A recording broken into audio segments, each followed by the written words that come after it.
السلام علیکم my dear brothers and sisters زما رونو زما خويندو نننې ویډیو دا زمونږ د عادتونو په اړه کې مطلب زمونږ د عادتونو په اړه کې خدای یو عادتونه دي چې د هغې په اړه کې زه تاسو سره نن خبرې کوم which is very dangerous زمونږ د دماغي حالاتو لپاره.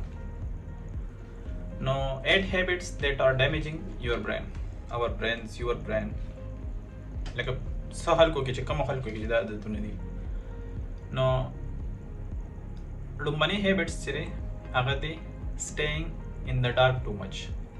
کوم خلک چې بس وایي چې بس زه ډېر وخت ویده وي بس تیاره دي وي ماته ډېر داسې خلک وي په معاشره کې چې دغه وایي بس هر وخت په تیاره کې خوشحاله وي خو it is damaging our brain. So please avoid this one. Staying too much in the dark, first number. The second is, which is very common, very common day, چې هغه هم لکه موږ ډېر زیات دماغ افیکټ کوي هغه چې هغه نیوز په باره کې دی نیگیټیو نیوز کنزیومینګ ټو مچ نیگیټیو نیوز موږ د نیوز په باره کې اورو دا چلو شو په ملک کې دا چلو شو په شهر کې دا چلو شو هلته چې پلان کې جګړه وکړه دا وغه نو consuming too much negative news is also damaging our brain, so please do avoid this one as well.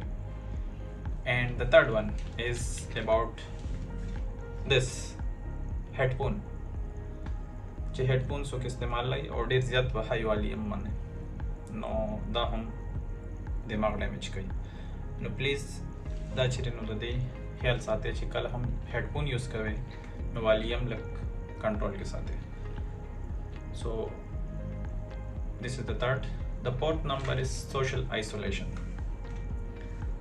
هر وخت چې کنه په سوشل میډیا باندې ان هته د دې مطلب چې لګا بس تاسو ځان آیسولیټ کړی دی په سوشل میډیا کې نو سوشل آیسولیشن د سوشل میډیا نه چې نو هم لګا سایډ اوستل پکار دی لکه یو لیمټ سره یوز کول پکار دی because it is damaging your brain.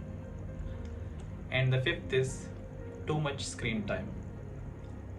هر وخت چې دینو موبایل یوز کول کمپیوټر یوز کول لیپټاپ یوز کول خو زه کمپیوټر او لیپټاپ په خصوص هم چې هغه خلک یوز کوي چې کوم لکه جابز والا خلک وي هغه مطابق تاسو نارمل خلک چې نو هغه دومره نه یوز کوي موبایل هر سړی یوز کوي نو هر وخت چې کنه چې لکه د سکرین ټایم د ډېر زیات وي نو دا هم دستا دماغ ډیمیج کوي. So please avoid it. Number 6, consuming too much sugar. چینی خواږه سیزونه خوړل بس خواږه سیزونه چې څومره هم شو چینی شو consuming too much sugar چې نه this is also damaging your brain. 7th, barely moving throughout the day. مطلب چې ډېر کم ته پرس کې چې نو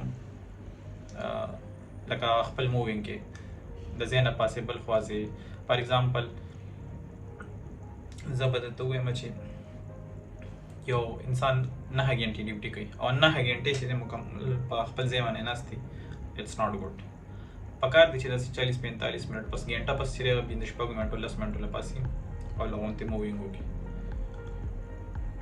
نو this is also damaging your brain like just چې ته په یو ځای کې ناست دی کو هغه دکان دی کو هغه افس دی او ته بالکل خوځې نه د ځای نه نو دا چې دا also it is also damaging your brain.